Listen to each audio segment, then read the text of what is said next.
A mulher admirável de hoje é Zélia Gattai, memorialista que se tornou imortal da academia. Era também uma talentosa escritora de livros infantis. Conviveu com o talento do marido Jorge Amado, mas soube preservar o dela.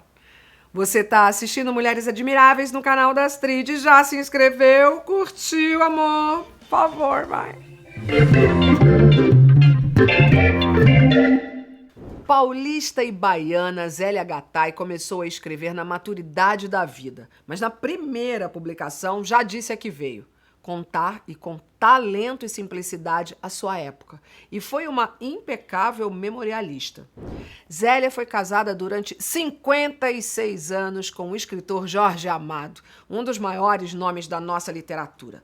Mais que bodas de ouro, mais que tudo, eles formavam um casal especial na cultura brasileira. Com um imortal dentro de casa, foi difícil para ela se aventurar nas escritas. O primeiro livro foi lançado quando ela tinha 63 anos, inspirada na saga da família de imigrantes italianos. Zélia Gattai nasceu em 2 de julho de 1916. Era filha de Ângela Maria da Coll, Angelina, e Giovanni Ernesto Gattai, o Ernesto.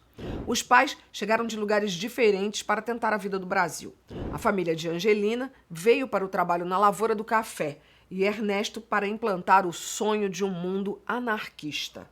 O casal se conheceu numa das festas operárias comuns naquela época. O jovem Ernesto tinha voltado recentemente do Paraná, onde foi com a família para ajudar na implantação da colônia Sicília. A colônia, fundada em 1890 no município de Palmeira, foi um espaço experimental baseado nos princípios libertários dos anarquistas. Um dos líderes do movimento foi o escritor e agrônomo Giovanni Rossi. De volta para São Paulo, Ernesto foi trabalhar numa oficina de bicicletas, mas não abandonou a política. Angelina e Ernesto casaram e tiveram 5 filhos. Zélia passou a infância e a adolescência no bairro do Paraíso, aqui em São Paulo. A distração da família era se reunir e contar histórias das terras distantes. Uma família modesta que dava valor às artes e à militância política. A mãe Angelina, apesar de católica fervorosa, acreditava nos ideais anarquistas. Ernesto se tornou partidário do comunismo, sempre seguido por Zélia, a filha mais nova. Ernesto era trabalhador aplicado e logo montou uma oficina de carros e se tornou piloto de corrida. Foi o rei do volante de São Paulo. Ele seria preso tempos depois no período do Estado Novo, de 1937 a 1946, de Getúlio Vargas. Zélia se casa, bem jovem, com o intelectual e militante comunista Aldo Veiga e passa a lidar com uma nova turma: Oswald de Andrade, Lazar Segal, Tarsila do Amaral, Mário de Andrade, Rubem Braga, Vinícius de Moraes e outros nomes importantes da cultura nacional. É isso que eu chamo estar bem de turma.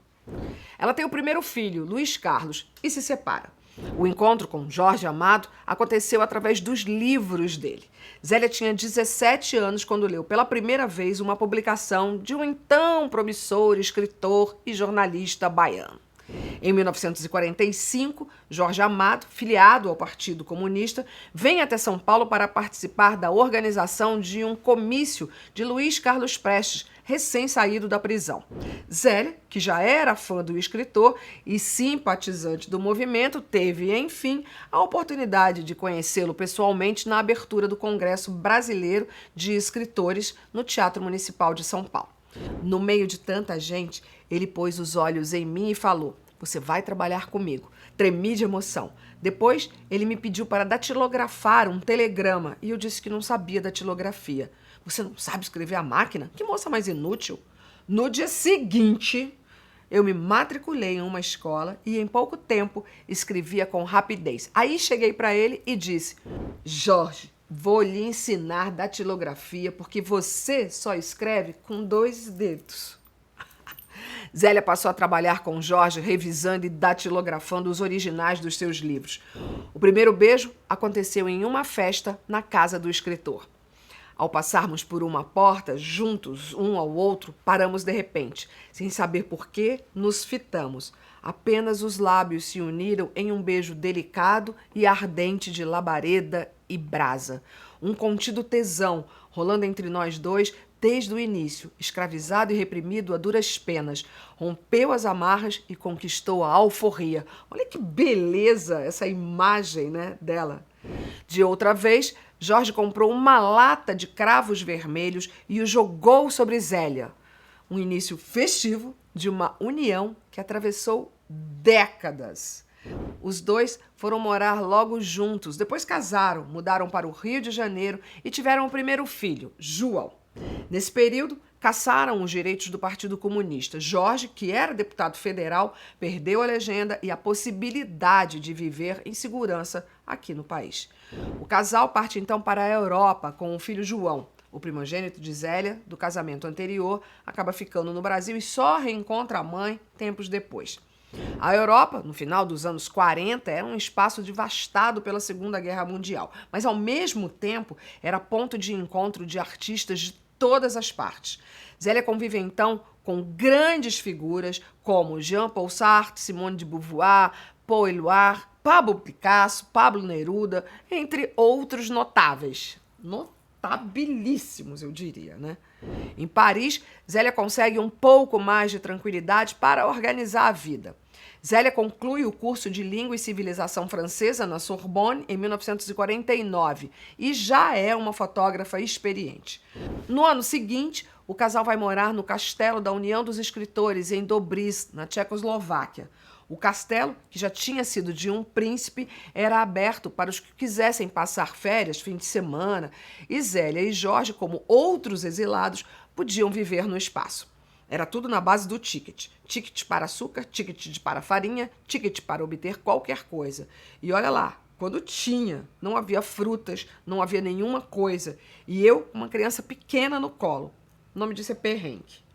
Foi nesse período de exílio na Europa que nasce Paloma, que ganha esse nome em homenagem ao pintor Pablo Picasso, amigo do casal e criador do desenho da Pomba da Paz.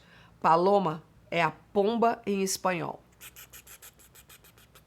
Zélia, Jorge e os filhos João e Paloma viajam ainda para Hungria, Romênia, Bulgária, China e Mongólia, até o retorno ao Brasil ainda na década de 1950. A família volta para o Rio de Janeiro e só 10 anos depois vai para Salvador para o endereço que se tornaria referência na cultura brasileira. Rua Lagoinhas 33, sei de cor, no bairro do Rio Vermelho. Nos mudamos para a Bahia em 1963, pouco antes do golpe. Procuramos muito uma casa. Quando encontramos, tivemos que botar abaixo e construir uma outra, que é onde moramos até hoje.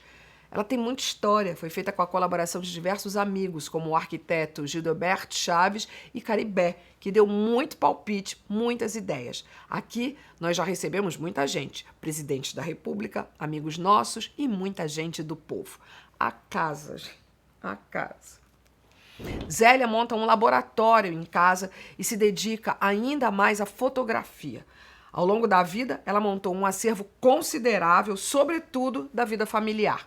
A Casa do Rio Vermelho, hoje, é um espaço cultural aberto à visitação, que eu muito recomendo e que você separe horas para fazer essa visita. O estímulo para escrever veio da Paloma, que gostava de ouvir as histórias familiares da mãe. Zélia botou no papel as primeiras recordações e mostrou para o marido. Jorge gostou muito do que leu e deu a dica. Escreve com o coração e com simplicidade. Ele ainda sugeriu que ela escrevesse um livro sobre a infância que viveu.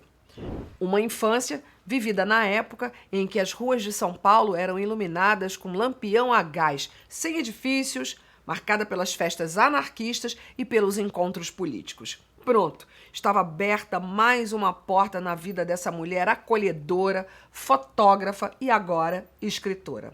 A vida literária começa com Anarquistas, graças a Deus, lançado em 1979, onde ela conta como a casa dos Gattai foi palco de fervorosos debates políticos e a vida cotidiana de uma família de imigrantes italianos. Um sucesso! O livro virou uma série na TV Globo, peça de teatro e foi traduzido para diversos países. Zélia recebeu o Prêmio Paulista de Revelação Literária em 1979. Eu sou uma aprendiz de feiticeiro. Toda a minha vida sempre gostei de contar histórias. Mais que tudo, sou uma contadora de histórias. Antigamente, quando não havia rádio, televisão, o divertimento da criançada era ouvir e contar histórias. E foi esse o meu destino, onde encontrei alguém na vida que também era um contador. Entre nós, temos muito diálogo. Casalzão da porra, né não? Zélia tomou gosto e 3 anos depois já lançava o segundo livro, Um Chapéu para a Viagem, que conta o começo da sua vida com Jorge Amado e as histórias dos amados, contadas por Lalu, mãe do escritor Jorge Amado. Logo depois, escreve Pássaros Noturnos do Abaeté, com gravuras de Calazans Neto. Em 1984, publica Senhora Dona do Baile, sobre os anos de exílio, seguido de reportagem incompleta, uma fotobiografia. Zélia não para mais. Jardim de Inverno é lançado em 1988 na Fundação Casa de Jorge Amado, um livro que fala sobre as dificuldades políticas no exílio. O casal e mais o filho pequeno é expulso da França e passa a viver na Tchecoslováquia. A estreia na literatura infantil é com o Pipistrello das Mil Cores, com ilustrações da artista Pink Weiner. Aliás, é o primeiro livro também ilustrado por Pink Weiner, seguido de O Segredo da Rua 18, por Ricardo Leite. Em 2000, ela participa da Bienal do Livro em São Paulo com Città di Roma, só com fotografias de época. Códigos de Família foi concluído às vésperas de perder o marido. Nunca briguei com ele. O que havia em nossa convivência era graça, cumplicidade, amor e respeito. Uma vida plena, uma obra farta e diversa. Zélia, ao todo, escreveu 16 livros e foi eleita para a Academia Brasileira de Letras. Zélia morreu num sábado à tarde, em maio de 2008, aos 91 anos. Zélia Gattai é uma mulher admirável. E essa é a história dela. Você que está no canal já se inscreveu? Por favor, inscreva-se no meu canal, ativa o sininho para receber notificações, porque tem sempre material novo chegando e assim você pode ser avisada. E também faça o seu comentário. Já falei, eu sou daquelas que gosta de ler um comentário, de curtir, de responder. Por favor.